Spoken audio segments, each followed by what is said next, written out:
The ZA Tech Show is made possible by Vodacom. Power to you at vodacom.co.za. And by BlackBerry. Love doing business on your BlackBerry smartphone at blackberry.co.za.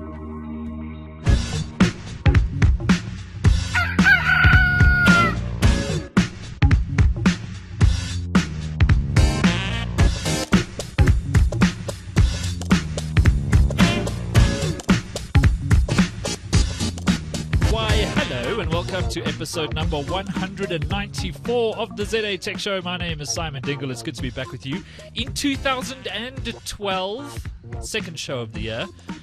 Our show last week was very ably handled by Samantha Beckbessinger, who's on our panel this evening. Thank you. Good evening. It was very, maybe nearly didn't happen handled. Yeah, well, that wasn't your fault. You did a stellar job of hosting the show as always. Thanks for taking care of it. Of course, a lot of our regular geeks were in Las Vegas for the Consumer Electronics Show, which is why Sam was hosting the show on a skeleton crew that didn't rock up. I kept the seat warm, though. If you feel, switch still around. Very warm. Yeah, there we go. Thanks, Sam.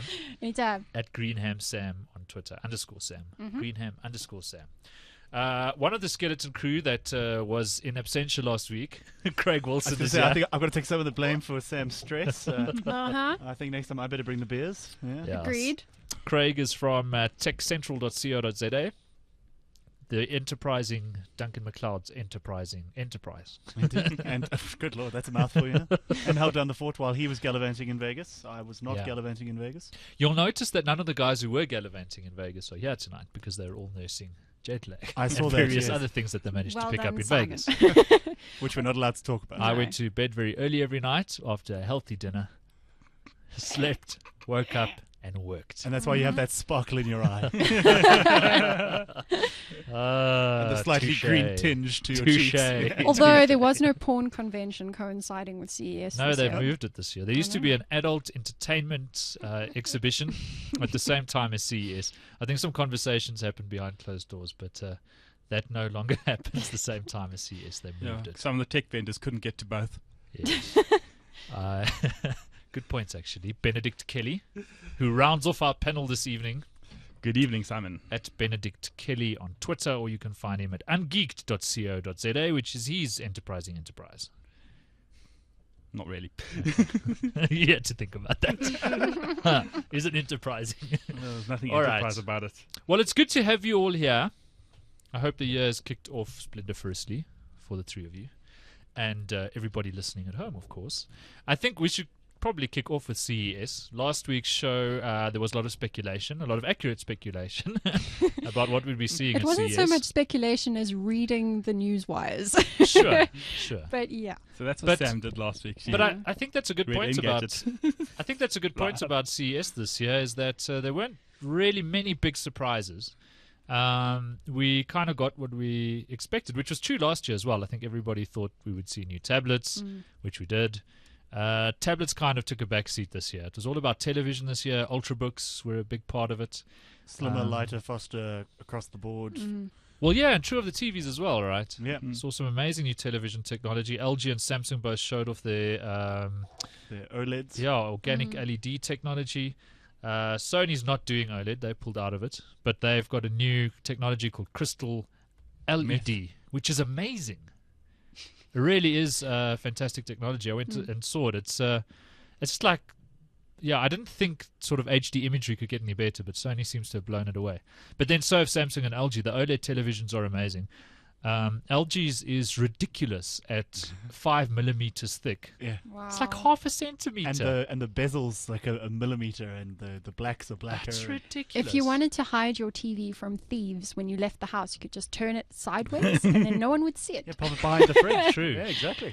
But it's becoming. I mean, I was looking at Samsung's TV, for example, which is a little bit thicker. I think it's like 0.9 centimeters. And it's like the cables are a problem now, right? Sure. We're going to have to rethink the way we design cabling in houses because you're going to have like sort of a cavity in the wall for the cables to go in because you really want these things mounted flat against the wall. And you can't I already do that. have this problem. The cables are thicker than the television. I have a normal Samsung TV, okay? and it's mounted to the wall. Yeah. And I struggle to get the HDMI cables into it. Yes. Wow. You know, into the back, and so you like kind of have to wiggle them around and make sure you place the TV just right, and try not to bash it too hard against. I destroyed one whole HDMI cable that way.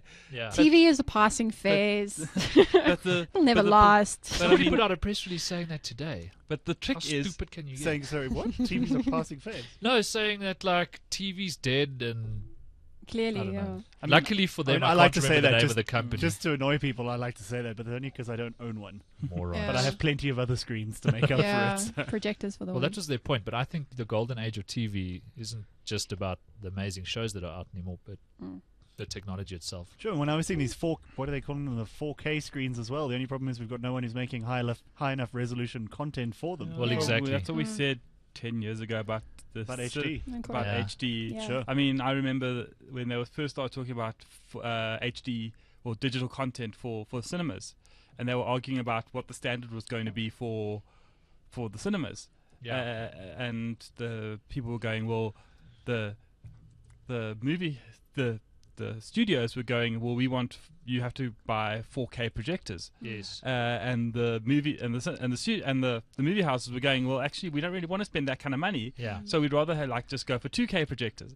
And now, if you can buy a 4K projector for your lounge. Yeah. Yeah. There's been some speculation that LG's OLED television is what we'll see in the rumored Apple television set. LG being a supplier to Apple for some of its display stuff. So, of course, that got the rumor mill going again. Sure. We're not. Well, I'm sure we'll see an LG branded OLED, but of course, LG is a big panel manufacturer as well. So It's funny to think how much gossip time Apple gets at CES, considering they're not there. well, one of the executives was caught there. Really? Yeah. A journalist spotted him outside of, I think it was the Sony. Yeah, it was the Sony booth. With his name badge sort of half obscured. And He should just brought his child along with him. yeah. And nobody would have I brought my son to see. He wants to come to CES, so I brought him along. Well, and of course, this was also the last year that we're going to see Microsoft there. Yeah. At least according to Very them. interesting. Yeah, Microsoft used to show up every year and say nothing, and And this year they had a tweet choir, which was just weird. So, just a question: how much of CES do you think you saw, percentage-wise? Goodness, that's a good question. I don't know. I mean, it's just so massive. It's at the Las Vegas Convention Center. I think they said there were over 3,000 exhibitors there and over 140,000 people in attendance. But then it's bigger than that because, vendors do their own thing all over Vegas. So the Venetian Hotel, for example, had another, I don't know how many hundred exhibitors there, who I don't think count as officially part of CES. Or guess they were maybe, whatever. But vendors having their own events in other hotels, keynotes off-site. So I'd say I was probably lucky if I saw about 40% of CES. So is it like 10% of, oh my goodness, that's amazing, and 40% of, it's pretty cool, and then, 30, 10% of, 40, oh my God, sorry, I we're can't believe French somebody doing brought that. that here. Yeah, of kind of, there's an Yeah. iPod dock, Well, so the nice thing is that you see a lot of things at CES that won't launch for a while. So you get to play with prototypes of things that we'll probably only see toward the end of the year. OLED televisions being a case in point, and they're going to be very expensive for a long time. Last year, one of the highlights for me was getting to play with the Motorola Zoom. It was the first big tablet release after the iPad, and it was going to be 6 months before anybody would, hold and play with a finished unit. So to be able to see it and get your hands on with it and chat to Motorola about that technology was amazing.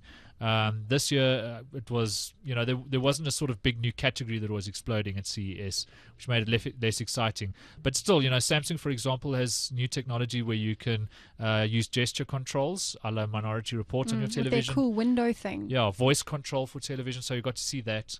And Samsung also, all the upgradable stuff around TVs as well, which I found really interesting. They're also doing some interesting things further down the market that we're not allowed to talk about. We're very lucky to... they had a sort of closed-off area above the Samsung booth where they had a whole wall of stuff behind a curtain. and they took myself and Toby Shabshak and Arthur Goldstuck behind this curtain and showed us what was there. Apparently, we were the only press to see it besides for their partners. You saw the wizard. And we weren't allowed to, but it's frustrating. I hate it when vendors do this because I will always honor their request for me to say, listen, we'll show you something, but you're not allowed to talk about it. Fair enough. That's how we get invited back. Yeah. So I'm not going to talk about it, but it was interesting to see them thinking that way. What also struck me is that Samsung and Apple are on a nasty collision course, right? So they're already duking it out in the mobile and sort of tablet space, smartphone and tablets, and the patent wars that are going on there. But they're on a collision course in television as well, except this time Samsung's the first to market. In the tablet space and the smartphone space, Apple got there first, right? Now Samsung's got the super thin televisions, the voice controls, the software SDKs, the application store. That's all there on their televisions already.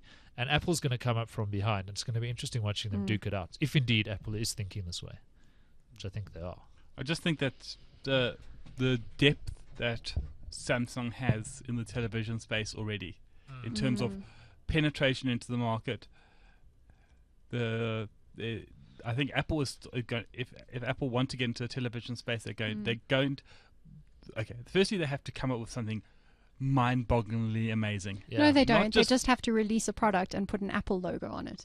That's also true. That's and that's how they sell products, right? Yeah. And the Apple TV is, they don't sell that many Apple TVs. Yeah. And it's got an Apple logo on it. You know. Sure. So they sell a hell of a lot of them, Ben. You know what a lot of people buy them for? AV enthusiasts buy them just to get AirPlay for their audio setup. Sure. $99. Plug it into your Hi-Fi and you've got AirPlay. So let me put it this way. Are people buying Apple TVs for one feature, or are they buying them for the awesome user interface and all that brilliance which comes along with it? I don't think so. Not all of them. Look, I know a lot of South Africans actually who have bought Apple TVs and have American iTunes store accounts and buy their television shows and stuff there. There are some who do it. Yeah, I just think it's a minority market. I just think the point I'm trying to make is that Apple's going to come into this market with a premium product. Yes. Okay, it is probably in all likelihood going to be really, really awesome and really, really expensive. And really, really expensive. Okay, when you consider that your entry-level iPad costs you $500. Yeah, and I would guess you're probably going to see that if Apple are making a 55-inch OLED TV with all the Apple goodness in it, it's going to cost $5,000. It's going to be a tiny little. Geez, well, LG and Samsung aren't giving prices, but the suggestions are $10,000 for those panels. Wow. Okay, so then it'll be $10,000 for those leads. You could actually just hire actors to stand in your living room for that amount and act out stuff. But when you're talking about that end of the market, I mean, if you had to go into the Apple store and configure a Mac? Yes. Okay, and throw as much stuff as you could at it. Yeah. How much would it cost you?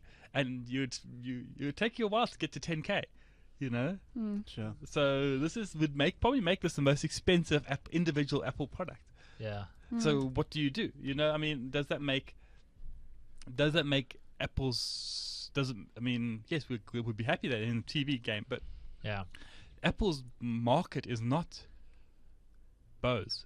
No. You know, Apple's market is the guys who are buying iPhones and iPads and iMacs and MacBooks, which is the $1,000 to $2,000 computer buyer, and the $500 to $1,000 tablet and smartphone. So why, if you're making a $10,000 to $12,000 TV, it's insane. There's no reason. That's not Apple's market. Well, I don't know, Ben. I mean, it's like super premium. You must remember, Apple laptops are cheaper than what they were 5 years ago, but still expensive compared to the rest of the market. You know, they do make premium products, and a premium television television set costs that much. But by the same token, no, I was thinking, I mean, a couple of connected thoughts, I'm afraid, but all CES related too, and Apple related. Duncan and I were talking earlier, and in the absence of Brett, I'll play the Apple advocate. We were talking earlier about, you know, one of the other big things at CES this year was ultra portables. Or at least it was meant to be. We were told it was going to be. Sure. And the impression I've gotten from some of the people I've spoken to is that a lot of people are a bit underwhelmed. They want to wait for second or third generation. They want to wait for the solid-state drives, which to is get the a little right bit thing bigger. to do, I think. But the other point is, how long has the MacBook Air been in the market? A year and a half? Yeah. Maybe 2 years? Yeah. It's coming up on a lot. How has no one else gotten it as right?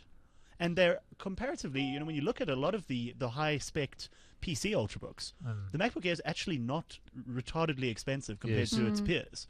how is it that Apple have built that again so right, and we still don't really have any other ultrabooks that quite compete yet? Well, I think the answer is in Apple's vertical integration, right? No other manufacturer owns the entire manufacture, well, as much of it as Apple does, where they are moving into the chip business themselves. They're already in the battery business themselves, the chassis business. Sure. The machines that make the chassis now is an Apple invention too. They've patented the glass technology on the MacBook Air and their MacBook range of portables. They came up with new glass technology. So it's that they own everything from end-to-endness. Yeah, but also the distribution channel and the retail channel. So they can do things with prices that very few other manufacturers can do. And that's why I think HP, for example, tried to emulate that model, tried to take better control of the distribution and retail model. It didn't work so well for them. But when you control all of those factors, then you can start to leverage the kind of things that Apple can do. And then also, they've got the Sir Johnny Ives, sitting and designing these things in the back room. And then every step of the way, patenting the hell out of it. Sure. So, But I was just saying, I was thinking it's an interesting point that people are still playing catch up on that front. And, I think it's also easy to be dismissive, but when they do bring some sort of decent TV to market, you can bet it's going to be terribly, terribly comfortable. I think there's going to be there may be a high-end one, but I don't think it's going to be in the $10,000 space. I think it's more going to be in the $5,000 space, and I think they're going to bring in a product which is Apple designed, Apple spec'd, and comes in at what you would pay for a decent 40-inch TV, because Apple is not about Apple. Apple is not about the display. Yes. Apple is about the interface. Yeah. It's all about the interface. People will buy this product because it has the greatest television interface they've ever seen, and they will buy it at. And if you're buying it for you want a 42-inch, a 50-inch, whatever, but it won't be. It'll be semi-cutting edge tech. I don't think it'll be completely cutting edge tech. It won't be 3D. It'll be a standard product. People will be buying it because Apple have put their unique touch on it, not because, and they won't buy it if it's $10,000.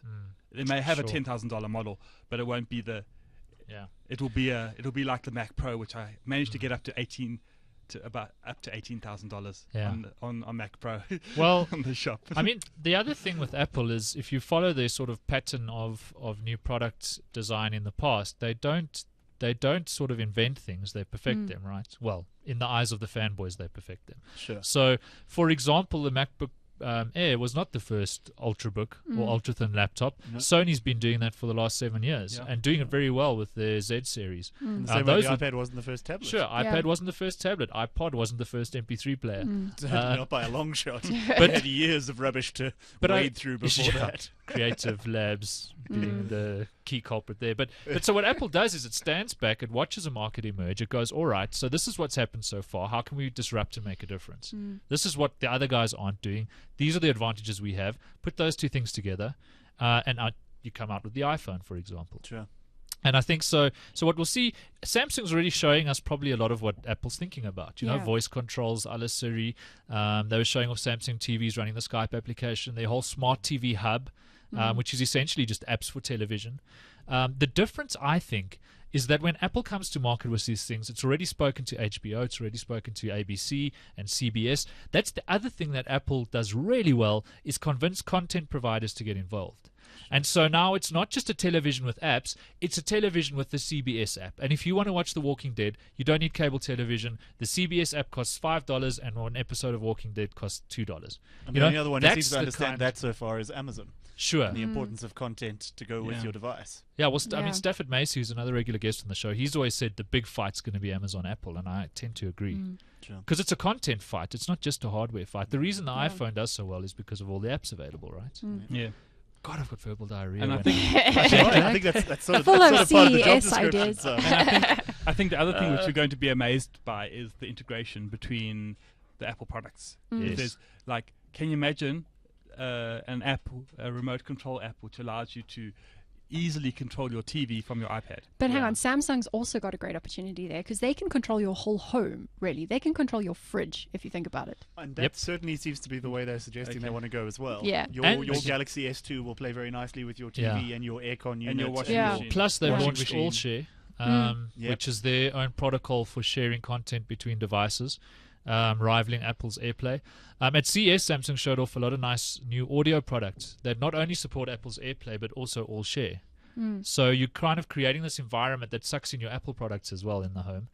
You could push audio out to these docks and speaker systems all over the place, and Interesting. potentially to your washing machine too, I guess. I think it's worth touching on the tablet action that did happen at CES, because while tablets weren't the focus that they were last year, they definitely featured. So Sony showed off some really sexy prototype tablet ideas that they have. Not necessarily products that we'll definitely see, but Vio tablets with really clever keyboard docks, really nice designs running Android, which is clearly the way that Sony's going. They also showed off their new phones, free of the Sony Ericsson brand. It was quite funny in South Africa. Sony Ericsson put out a press release. The Sony Ericsson is proud to announce that Sony announced new phones. It's like, all right, guys, just take down the signs and start firing us. It's all over. Fire your PR company. Yeah. But yeah, so nice Sony tablets. And then one of the, so CNET always does the news site. They always do these great awards after CES. And one of their I think they're called the Viewers' Choice Awards, was the Razer tablet, which was a really powerful gaming tablet running Windows 8 that was shown off at CES. Just amazing, the graphics and the muscle that this thing has. It's got a dock with nice speakers, keyboard, mouse, so you can get your sort of Half-Life sort of controls going, play serious games on it, Call of Duties and that sort of thing. Cool. And I guess that's where tablets are going. It's a very small screen, but they were suggesting that you'd be able to connect it sort of to a bigger screen. And So here's the one thing. Why do you need a big screen to game? You don't necessarily need a big screen to game. Okay. Ben, just like you can ride a bicycle to work if you really want to. Yeah. But if you're holding your screen in your hand and your screen understands which way you're facing, suddenly you have the opportunity to create peripheral vision, where you can move the tablet to the side and the view shift and look like a numpty while you're waiting for someone Do to we change want your that tire. though, Ben? Well, if you've seen the It's a Razer one, legitimate it's got question, two right? Do we want huge that? joysticks on the point, side. Well, I think the thing is that gaming is really about how immersive the experience is. And I don't know. There's casual gaming, which is a totally different category of thing. But when you're talking about gaming, you don't want to be sitting on a park bench while people are doing stuff. You want to be in your man cave with your big leather chair, your giant desktop that you've custom configured, and your big gaming laptop. That's what you want. But it is the same. It's the argument. It's the argument about do you play on a Yeah, console? you see man cave and I hear something filthy.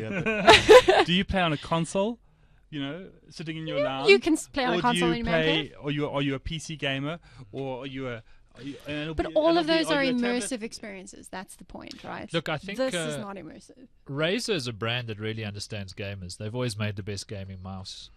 Remember the Boomslang? The No. Boomslang was the first big Razer product, and they named it after the South African Boomslang. Yeah. So a lot of people thought they were a local company. Anyway, this Project Fiona is their gaming laptop. They showed off Hawks and Firefall and Rift and some other games running on it. And then, as Ben said, those controls stuck on the side. I guess that takes us nicely to gaming at CES, where this was one of the big announcements. Another one was the Nintendo Wii U, which I didn't see myself because you had to get invited to an executive briefing with Nintendo to see it.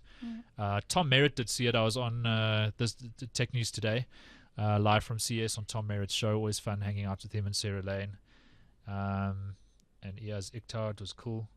So Tom says that they were showing this thing, but nothing running on it was referred to as games. They were experiences. This is not a game, it's an experience. And then what I really liked was they told them they wouldn't be taking any questions, and then they showed them a hide-and-seek game on the Wii U. It's like, really? That's amazing. Anyway. I know that Nintendo have been very successful with the Wii, and if they manage to continue that, there's a part of me which kind of goes, they've they've shown their hand Yeah. with the Wii.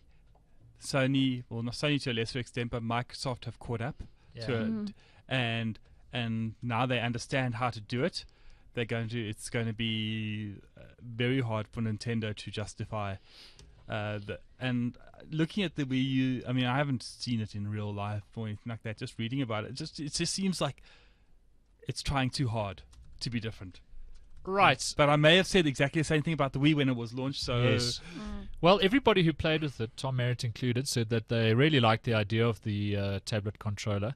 The idea with this hide and seek game is that you give all of your friends a normal Wii remote, and then you have the remote with the screen on it, and you can see where they all are, and they have to try and find you in this sort of maze setup. And I suppose difficult to kind of visualize if you haven't played with it, but. I think there's lots of opportunities, but as you said, if you're waving a tablet around, you look like a real tit. Yeah. One of the other sort of themes at CES was on-demand gaming or cloud gaming.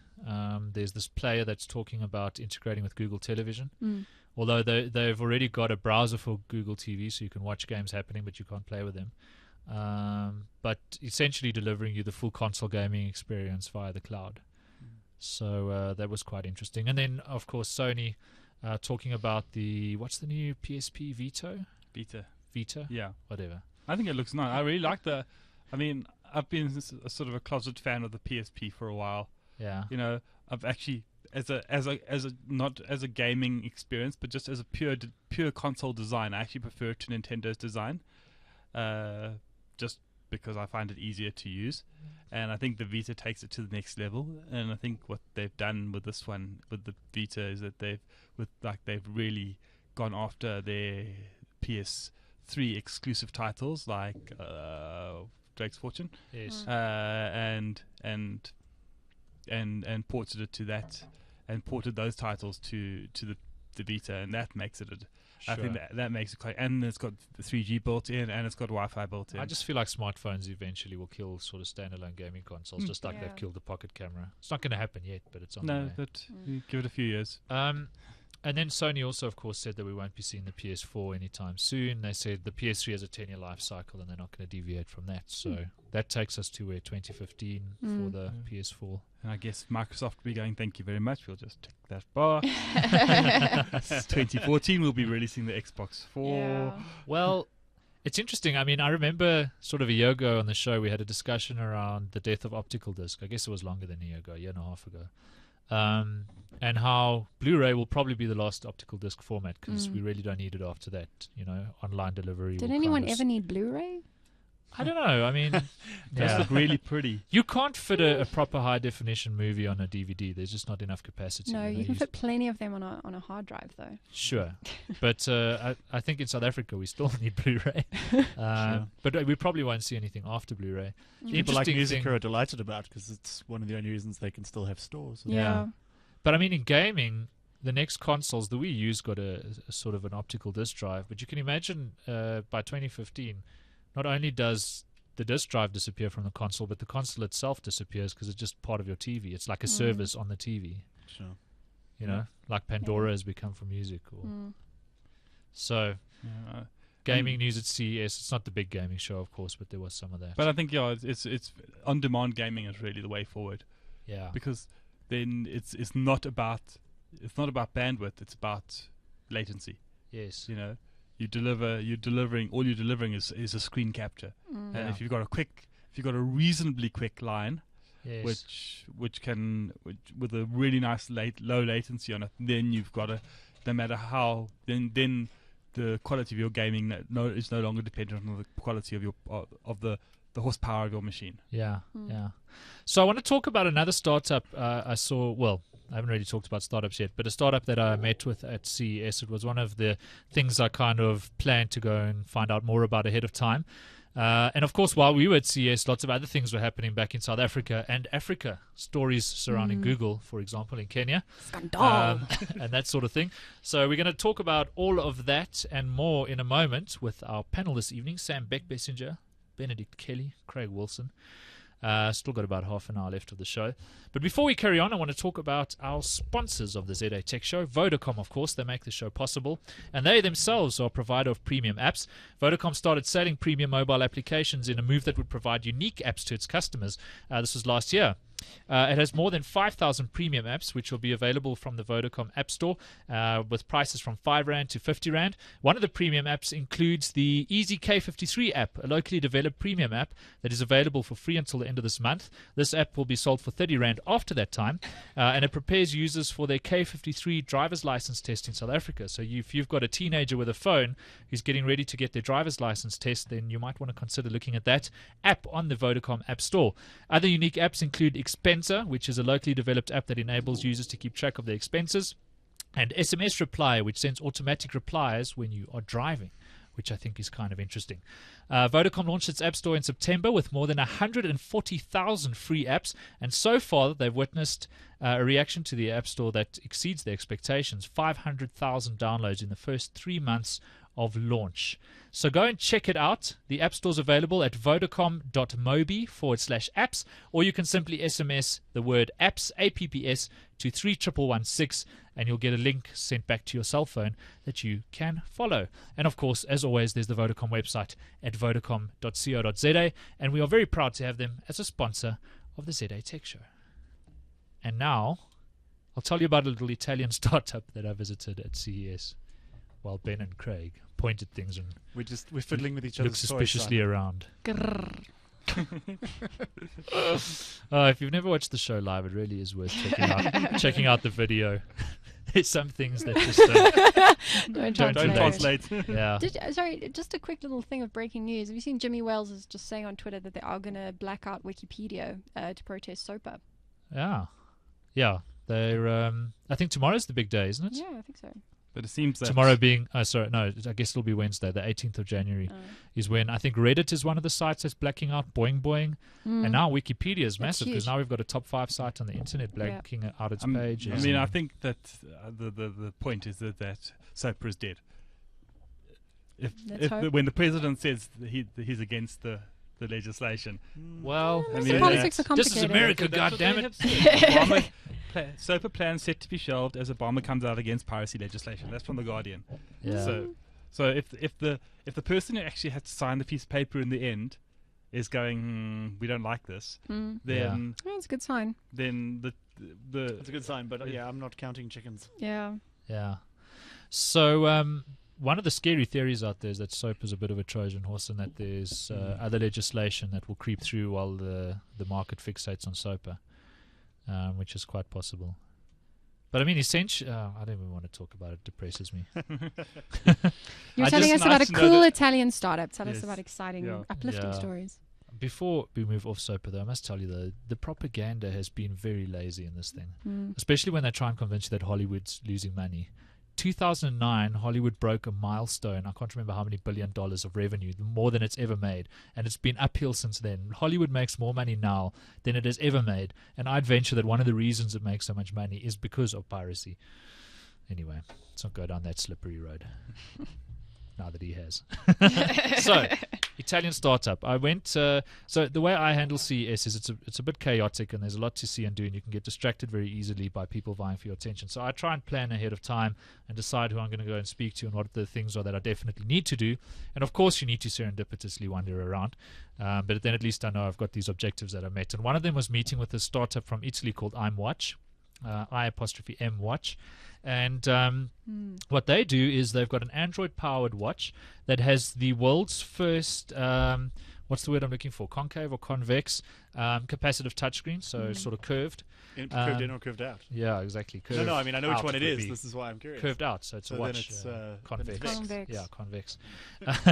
And it runs Android, and it's pretty exciting, and I wanted to go and meet with them, so I went and met their CEO, Massimilio, We're watching the video over here. who suckles a little bit with English, but he's very cool, and he told me all about IMWatch. But then I was very glad I went and saw them because he told me about a product they're launching at the end of the year, which nobody else from South Africa was there to witness, which was cool. But it's a product called IMCore. And what IMCore does is they're developing this device that you'll carry around with you. And the device has a SIM card slot, some storage, a Wi-Fi chip, and a really good battery. You chuck that in your bag or your pocket, and then it will connect to the watch. They're developing a smartphone, a tablet, a desktop workstation, and a laptop that will essentially use the core for its connectivity.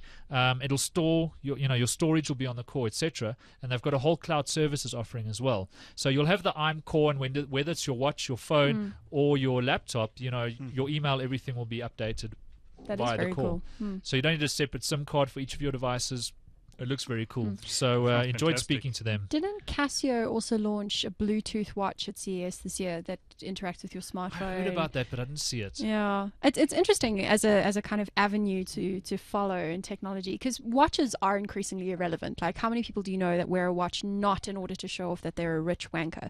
Like actually. How do you really feel, it's Sam? It's not a useful thing to own. Watch free. Watch free since '93. Actually, since before then. Yeah. No, seriously, but it's interesting. People trying to. It feels a little bit like people trying to recapture a use for something that doesn't have a use anymore. You're right. They feel a little anachronistic. I mean, I only wear a watch with a good outfit sometimes as a fashion accessory. When you're trying to be a hipster. It is not functional. In fact, one of the watches I wear doesn't work. Wow. Such a hipster, Craig. I don't wear a watch anymore. Yeah. But I'm very tempted by iWatch. Nasimilio told me that they were expecting, when they launched, to get a trickle of orders, and they had over 100,000 orders in the first week. Wow. So clearly people want this thing. Well, for the little I've just seen over here, it looks... It's a very cool product. Fantastic. It looks pretty cool. I'm just trying to see. There's So pretty. the other. There it is. Basis. The Basis B1 band, which is I think this is the next generation of things you wear on your wrist, which is all about monitoring your body. Yeah. Heart rate, pulse, everything, blood pressure. So this basically this they announced this at CES. It's made by a company called Basis, BASIS. So the website mybasis.com. It costs about $200, and then you can it captures your heartbeat, so you no chest straps, no headbands, all other stuff which you normally have to wear. It's completely waterproof, and then it monitors your progress on a continual basis, and then you can keep an eye. And there's obviously a social networking thing built into it as well. But I think this is that. I gained 4 kilograms this week on Facebook. Share. No. I think the body hacking thing is really interesting, though. But I think if I would rather spend money on something which measures my heartbeat. But then I also really like the idea. Unless you're a hipster like Craig and you just need it to. But then I also like the idea. The idea of having a single point of connectivity with a phone and a watch and a tablet. But your phone does that. Not very well. Okay, well it will. Well, this is a whole movement. The Jawbone app and the Fitbit, and all of these products, which none of which are perfect. I played a little bit with the Jawbone app. Firstly, it doesn't connect to your smartphone wirelessly, so you have to plug it in. They've been quite smart. It plugs into the headphone port on an iPhone, but then the cover for the little jack keeps falling off and getting lost. And it doesn't do heart rate. It does. It's a pedometer. Covers for jack make my blood pressure go up. Things shouldn't have covers. Well, 21st century. Things should be shouldn't have wireless. covers. You shouldn't have a little piece of anything you can lose. That is a design failure. Yes. The Jawbone app's a pretty sexy design. Besides for that, when I first saw it, apparently they've had huge issues with it. Yes, and they actually had to lots of teething issues. They basically gave everybody their money back. If they wanted it, but they said you don't have to return the product. You just will if you ask, we'll give you your money back. But the fact that when you're sleeping and it measures micro movements, so it can tell what when you should wake up. What sort of cycle of sleep you're in, and it wakes you up in the best within a given time period. It wakes you up when you're in the lightest possible sleep. Yes, which I just think that is fantastic. Well, have you played with Sleep Cycle Alarm on the iPhone? And Sleep is a droid on Android. Yeah, no. Nick Caligari picked this on the show a while ago. If you haven't listened to the show before, we have our picks of the week. Every week, where we choose our favorite technology things from whenever. But yeah, so Sleep Cycle Alarm You put the iPhone in the bed, it uses the motion detection and gyroscope on the iPhone and wakes you up at an appropriate time, measures your sleep cycles. And what was the Android app you mentioned? Sleep is a droid. It does everything same thing. the same. Yeah. Okay. Ben will now See, try there is this. always a That's droid all app correct, that does yeah. the same thing. There's always a Droid Not app. always as prettily, but There's one for my Yamaha amp. In fact, that's what I'm going to pick. Just to prove a actually point. there is. What am I saying? There's an Android app. see, I'm being stupid. you proved my point. Yeah, sleep cycle alarm. What were we talking about? Health app. Watches. Joey got you. I'm My wa- favorite Oh, is the so you're Y watches scale and Android from watches. Y Things. The scale that tweets every time you get on it. No, terrible It tweets incentive. your weight. It's like the app we were talking about last week on the show that pays money into a lottery every time you don't go to the gym. Yes. saw that one, yeah. There's Buy one of those. there's an alarm clock as well that Yeah. every time you hit sleep it gives $1 to a charity that you choose. Yeah, but it's a charity that you don't like. That's Yes. it. Like if you hate the Republicans, it Like makes if you you sad. hate Like the pandas. National, Yeah. the National Rifle Association. No, another $1 for the pandas. Damn those pandas. Great. Or in Sam's case, saving rhinos. Yeah, freaking rhinos. Sam hates rhinos. I don't hate rhinos. say I that just about hate the them obsession people. with rhinos at the expense of everything else. But don't let me say this on the show because I'll get lynched. Oh, you just did. That's all right. I'm going to say, I mean, really, I think there's one word. It's farming. Yeah, Farm rhinos. farm the rhinos. I think just it's a wanna farm the brilliant rhinos. idea. Have you people speaking to Ivo? No, right, of course. I Yeah, like actually, the I was other gonna say, idea, Yeah. which was painting their horns with some substance that'll kill you when ingested. I like that idea. Anyway, we're getting so off topic. I think that's entirely the wrong Rhino approach. tech. Yeah, The ZA Sorry, Rhino I'm just tech. gonna cringe at Zeta Rhino. Rhino tech. Wildlife Show. That's a good idea. All right. While we're talking about wildlife, actually, this has got nothing to do with wildlife. Let's talk about Google's wanted to mention dodgy Toby business Shapshak. practices. Yeah. In Kenya, which has lots of wildlife, there we are. We're all right. Link. Mocality is the name of this Kenyan company that's essentially a business listing. Had a lot of its database sort of stolen from what turned out to be Google representatives who were falsely claiming to have an agreement with Mocality.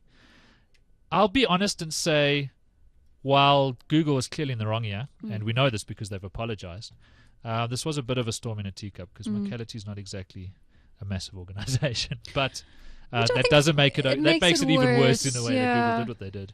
It's like those big evil poachers killing Yeah. little baby rhinos. It's that kind of response it elicits. But I mean, it does sound like Google is an enormous global organization. There Yes. are going to be little pockets of unpleasantness Sure. that happen on the lower rungs, and you can't blame Google, the Exactly. I mean, protein we're organization. talking you know. about the whole thing overarching. Sure. We're talking Yeah. about an isolated And they incident. seem to have handled it very well. A Google executive from Switzerland immediately on Google Plus apologized, which is something big companies don't do before they've cleared with PR. But he did. He apologized and said they were investigating. I'm sure some heads have rolled already. But the real story for me was how this Kenyan company, how Mocality managed to net Google and find out who was doing it. They used some really smart Really tricks. clever. Essentially taking a section of the database and redirecting it to a number in their call center so that when these businesses were contacted to be leached, they would sort of intercept the call. And it was only one every once every out of every 10 calls. Yeah. They were rerouting. Very clever. But I remember a story ages ago, and I can't remember if it was fact or it's just some story that was going around, where people were trying to catch Google for using map data when they were putting Google Maps together, Yes. and they created fake roads that didn't exist, Yeah. and then those fake roads ended up in Google Maps. Yeah. Yeah. So if you want the full story on this, techcentral.co.za is running, syndicating a story that was originally printed in the Mail and Guardian. But go and check that out. Google mortified by dodgy practice reports, and you get the full story over there. So that was one of the big stories happening on this side of the world while we were all in Las Vegas. And I think that was pretty much it. Shall we do our picks of the week, and then we can get back to some other topics if there are any? All ready to do picks? No. Yes. I must say, doing the show live is just awesome. We weren't sure when we launched the show live what the reaction would be and how it would work. But I'm just watching our Twitter stream at the moment, and we've got Brandon D, who said he's watching the show right now on his iPhone over AirPlay on his Apple TV 2. So guess where he finds himself in the world of technology, his camping he's in. We've got somebody whose Twitter handle is Complex Simon, who says it's 2 a.m. in Japan, and he's listening to the show. Alessandro, Edwin, Akin, I think. I hope I got your name right. All listening to the show live and tweeting about it. It's just awesome doing the show live and lots and lots of fun. I'm talking to some people in London who I know are watching it. And very cool. That's cool. yeah, This is the future. And to those of you complaining about Silverlight, it will be gone very soon. We promise. It was something that we needed when we did it, and it's on its way out. We don't like Silverlight either, and it's going. That's for watching the video live. Anyway, we're working on it. Simon's working on it. Just leave it at that. And yes, the chat room, apparently there's problems getting onto the chat room via our website. But if you want to come and chat to us, it's lots of fun. Just use any IRC client, Colloquy for the Mac or MIRC for Windows or anything else, XChat on Linux, and go to the server is za.shadowfire.org, and we're in the ZA Tech chat room, so #ZA Tech. And you can come and talk to us. Yeah, the web widget doesn't always work, apparently. Something else to fix. All right, let's do our picks of the week. Ladies first. Why not? Ben. Okay. Aw, so mean. I will go first, Ben. I'm definitely more of a lady than you, a little bit. I have two picks. The one is pretty nifty. It's called Open Signal Maps. Open Signal Maps. Yeah, .com. Fantastic. It's just this beautiful visualization around the world of a 3G signal, 2G, 3G, and 4G signal. And you can search by, you go into South Africa and you can look at Vodacom, MTN, and Cell C's. I'm looking at it right now. Yeah, it's really, really rad. Makes you rethink that holiday in Riem van Smaak Community Conservatory, where you will not have any 3G connectivity. I love this. It's really rad. It's just nice and nifty. And my God, look at San Francisco. very interesting. Well, yeah, San Francisco Seems will to be come covered. pretty good, I'm sure. Seems to have it Obviously, covered. South Africa is a bit of a patchy spider Check web out around Johannesburg. Gauteng, and then another tiny little spider web around Cape Town. And it's there's available some- as an Android app as well. Yeah. Awesome. Only an Android app. Yes, Yeah. because Android is awesome. Someone has to represent for Android on the show. I think. Dude, I I'm the love only one. Android. Anyway, so that's my first pick. I think it's pretty nifty, and you can search a particular address. Wow, as it's well. amazing how much of the outlying areas of Johannesburg are not covered. It's Yeah. I think because it's reliant on people using the app. Aha. Oh, I see. Okay. The more people use the app, the more Accurate data, the data. the more data Maybe. it gathers, and Yeah. the more. Is that really the only information it's using? Because It's then got it's to be going to using be something else. harshly There can't be inaccurate. that many. No, dude, There's too much there's little information in patches here. of information here in Paarl and Malmesbury. There must be. Janine, Messina. Yeah, I mean, one has to no. wonder how long it's been running. But I was saying, I mean, actually, I wrote a column on this recently. You forget when you live in nice urban areas how little coverage there is the Outside moment you of get there. outside of them. Absolutely, yeah. Yeah. Drove me mental. The data is collected by users of our Android application. The data is stripped of any identifying information and uploaded to our servers. We make this information openly available on this website and provide a graphical interface to enable you to make sense of the raw data. Yeah. Thank you, Ben. Wow. Yeah, well, there it's you have still it. So interesting. If all our loyal Android using listeners download the app and start using it, Do it. then we'll get it. Then Do it for science and data. yes. Then Yes. then everybody will benefit. So Absolutely. Well, they've got very accurate information. Well, it looks like very accurate information for South Africa. So Simon's either a looking- lot of people are Simon's using looking at his his apps. house and says, "Well, there's no signal at my house," which is about right. Do you know what's even more crazy is you go a little bit further north, and even Kenya, and I don't know if it's just because no one's using the app, but you would expect a place like Kenya to have a bit more 3G coverage. And Well, Kenya gets a lot of press for being, one of the most, if not the most, progressive African country in terms of telecoms and technology. yeah, But we forget that they're still a pretty distant second to us in a lot of ways. sure. And I don't mean that in a sort of One-upmanship sort of way. yeah. No, there's a better word. What am I looking for? I Yeah. can't think tonight. Anyway, a condescending way. I don't mean Yeah. it in a condescending way at all. It is just kind of amazing to sort of zoom out as far as you can and still see the data, and then roam around and you see this sort of big white space in North Africa, and then Europe, red. It's just quite And so interesting. close together. Yeah. most definitely. So that's my first pick. My other pick is a new obsession, and it's not a new obsession for the world. It's just a Is new it a family obsession for show, Sam? me. Oh, sorry. Just to remind you Sorry. before I'm you- I'm canceling my pick. No, it's a new obsession for me, which is Minecraft. Oh, Oh okay. my goodness, I've been sucked in so badly. I Sam, swore I wouldn't family let show. myself do it. It is just so creative and immersive. Minecraft's amazing. Although, being an Android lady, have you played with the Android app? I haven't. No, It's poop. is it? Yeah. Yeah. You can't. Family show. That a technical No, I've term. been playing on Yeah. my desktop. No, I mean, it's this land where things can happen and you can kill sheep for fun and You build the world around you. exactly. And you can just keep digging down. I really love that. You can always dig. Mm. Something quite philosophical about And you it, get really. hunted. And the problem with Yeah. Minecraft on the Android app is that there's nobody to fight. You just build, and you've got all the stuff already. You don't have to mine it. Oh, but there's 3 modes, so it's right? not Minecraft. That's, It's like Buildcraft. that's or creative Docraft. mode. There isn't. You can get the other mode on Android. I'm sure Really? you can.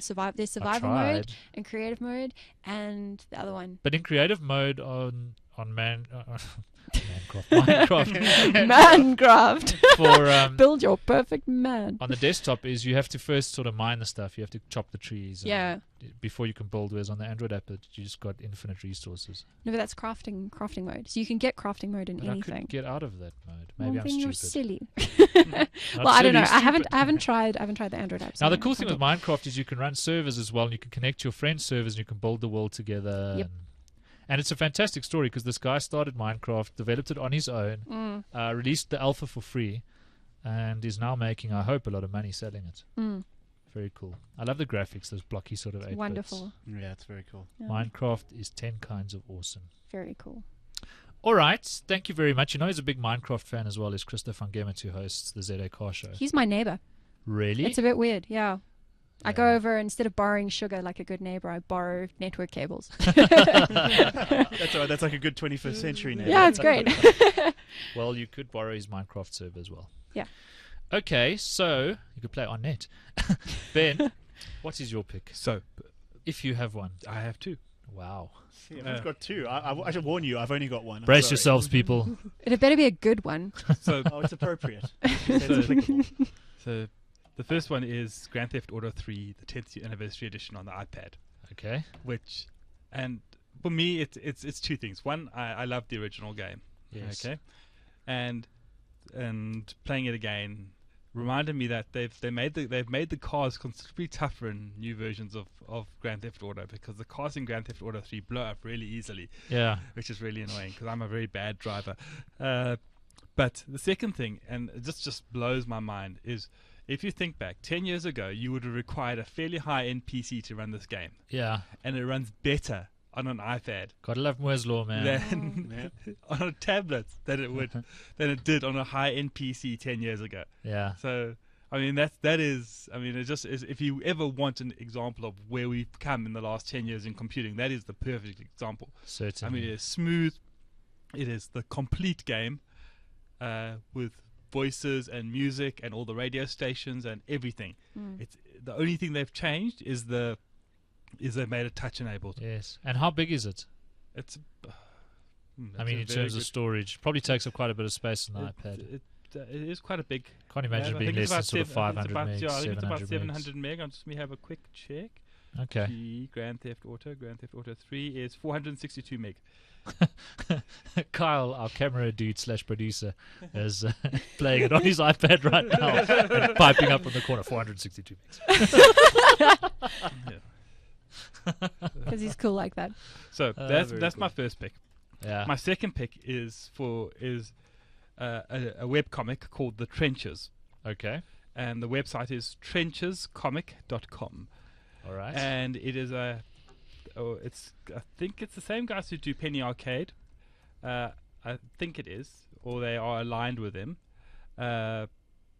And it's all set in the fictional world of a games development company. Okay. And our hero lead character is a tester. Yeah.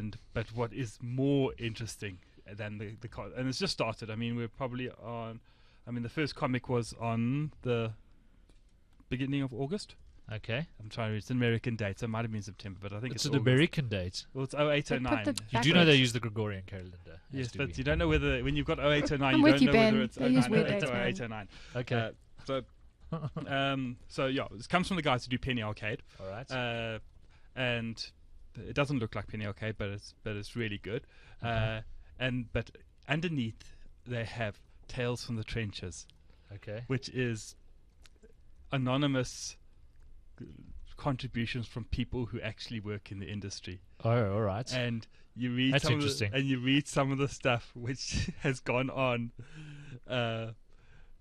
in games development companies, and you kind of going, oh my god. Cool. So yes, so it's worth reading for the webcomic, but it's even more worth reading for the tales from the trenches underneath the webcomic, which is real life stories. Man. And you think Dilbert is far-fetched, you realize when you read this kind of stuff that it's not. My favorite webcomic of all times, it's just reminded me of it, is Order of the Stick. Do you ever read Order of the Pretty Stick? I funny, used to read it. Yeah. It is the funniest, but you have to go and read it from sort of the very Start, first. Right. It is the single funniest. I love Order of the Stick, and it's set in. It's basically a role-playing game, right? And the characters are sort of characters in a role-playing game.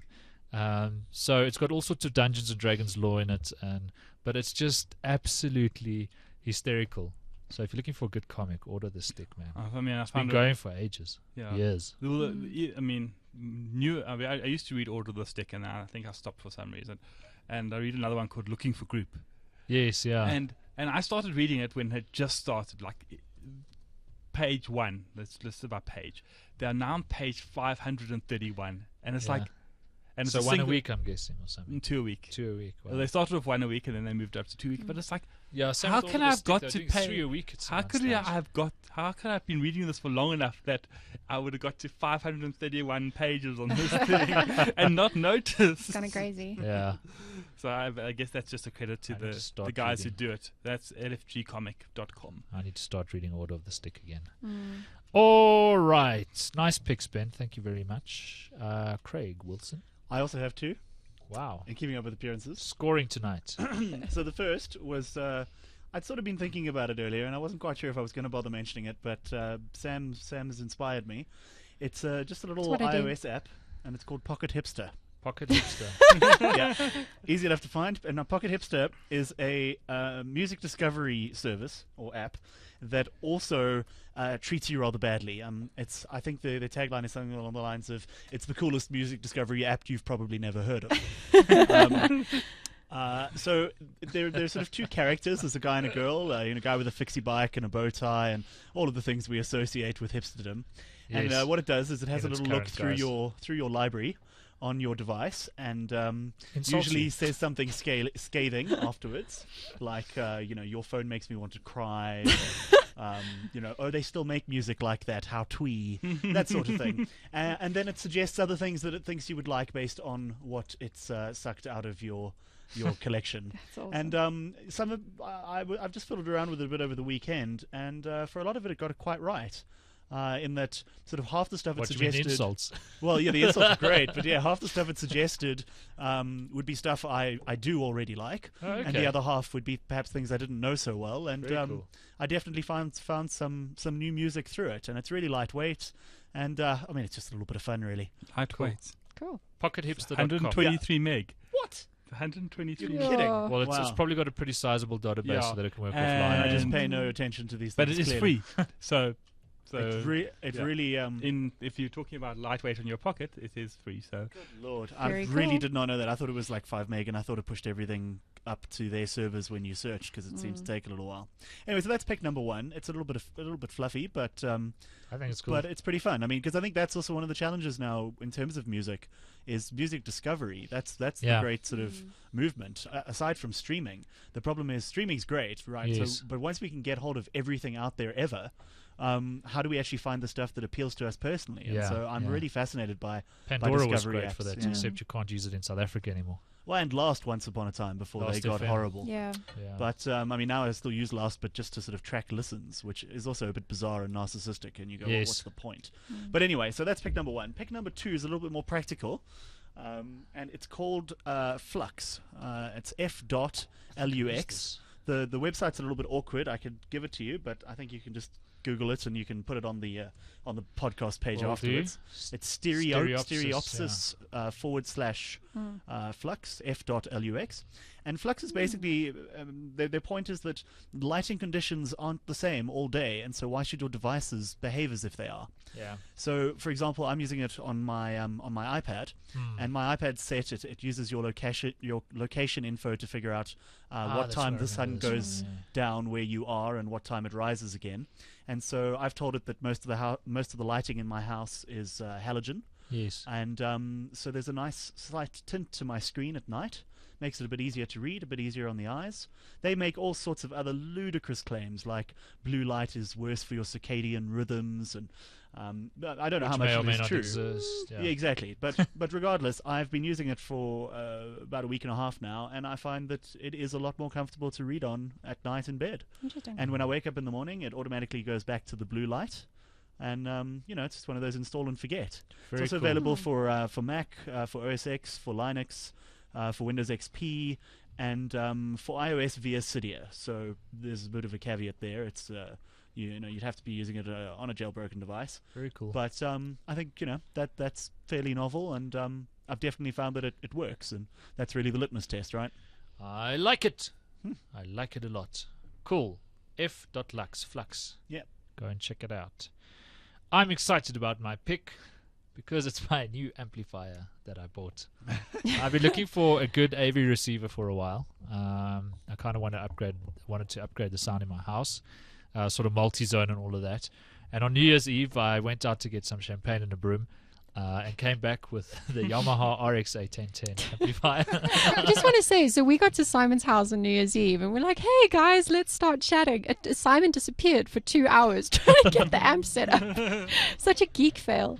So yeah, there's another So story. you went to get a champagne and a broom. Yes. Did you We at need- least come back with champagne and a broom? Yes, very nice broom and some Very lots nice of broom, champagne. But Brief. I'm blown away by this amplifier. It's in a brand new range that Yamaha's doing. This is sort of what the mid-range amp. There's one below it and one above it. I think the RX-A 3010 is the new sort of flagship amp for Yamaha. They're not cheap, but they are awesome. And one of the reasons I love it, besides for the absolutely mind-blowing sound that comes out of it, is its network capabilities. So it doesn't have Wi-Fi, that's an optional extra, but it does have Ethernet. And I plugged it into an Airport Express to connect it to my network, and also because then I add AirPlay, which is not something it has by default. But other than that, it has support for Rhapsody and for Pandora built into the amplifier. And it's got an iPhone or Android app that you run on your phone, and you can control everything: zones, volume. I saw you tweeting about inputs, this earlier, I think. But then the app will also scrape the music library on your device and let you play it through the amplifier, so you don't need AirPlay. And it does sort of enhancements that Yamaha has developed for lossy audio formats. So MP3s just sound amazing through this thing. As Sam learned, because I played them as loud as possible. That night. sounds pretty good. So it's got this Yamaha app for it, which is really cool. Then it's got a web interface if you don't do the app, so you can get on any web browser and access your amp. It has its own website, control the zones, set up Napster or Rhapsody or Pandora if you live in a place that has that. geek Adjust overload. it. Simon, you're such a geek. It's awesome. Makes me very happy.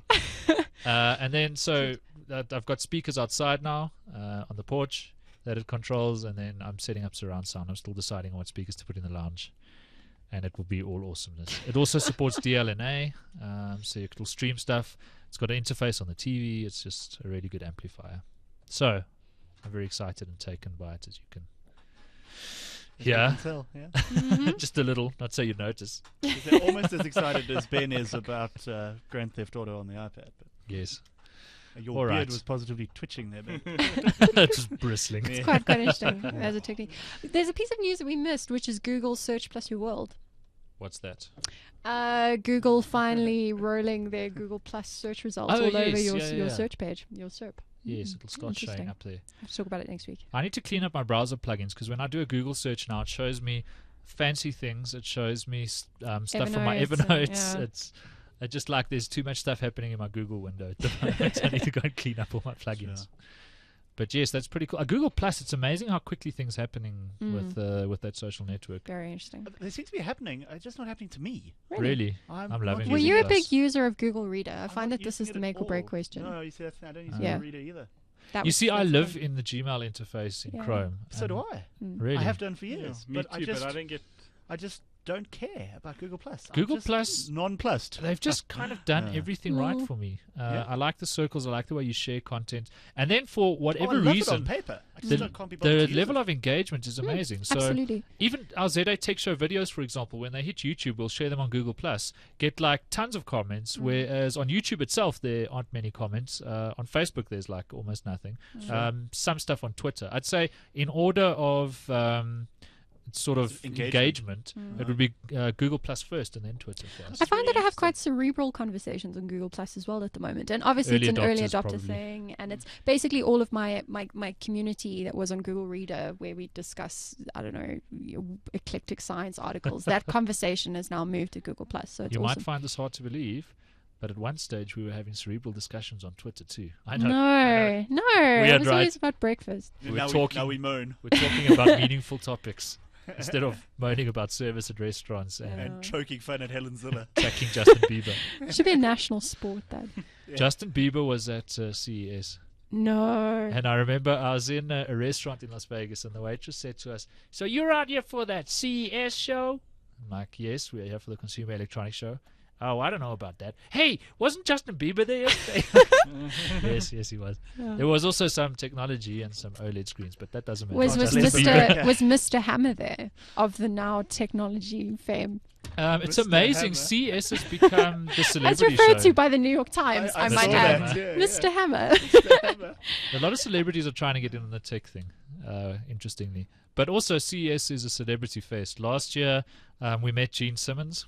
He was on one of the stands. I met Lady Gaga. She was doing a song on a stand for a company that makes tripods, if you can believe that. And they had her on the stand. And then BlackBerry had all these NFL stars on their stand. It's just I have to ask, how much do you have to pay Lady Gaga to come to your stand at CES? probably a $1 lot million. less back then, but But what's weird Maybe is you that can pay her in Lady cocaine. Gaga will do it. Yeah.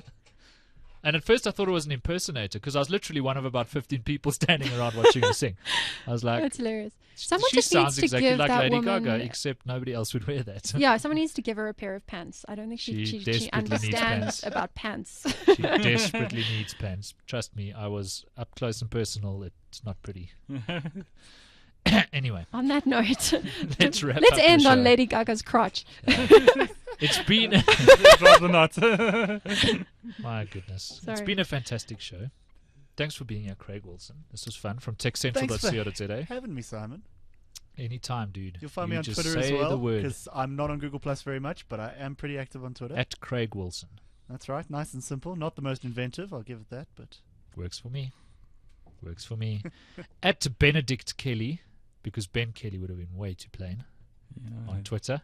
Thanks for It being was- here. It was one of my great social networking regrets is that when Twitter first launched, I was fairly early on it, and I chose like a pseudonym, like you do. You know, you have Yes. that name you use everywhere on the 100%. net, and I used it everywhere on the net. especially on services you don't think are that going to be necessarily that important. Yeah. And you're not quite sure whether it's like a massive invasion of privacy or what. Mm. And then I at some point a little bit later on, I realized that you actually needed your real identity on this Yes, it is quite helpful. on Twitter. So unfortunately, Ben Kelly was taken already, so I had to go with Benedict. My name really. just doesn't fit.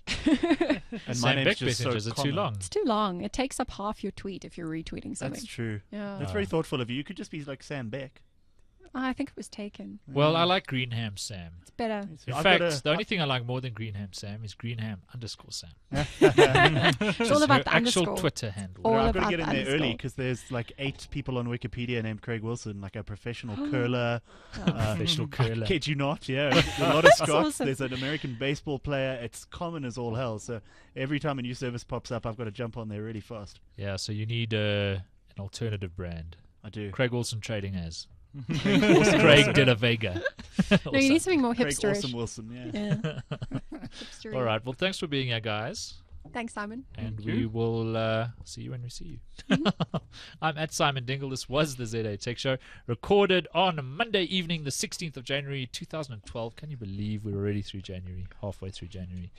The ZA Tech Show is made possible by Vodacom. Power to you at vodacom.co.za. And we'll be back next week with episode number 195, inching up on the big 200, at which time we will crash a spaceship into the sun or something. Thanks for watching or listening. See you next week. Goodbye.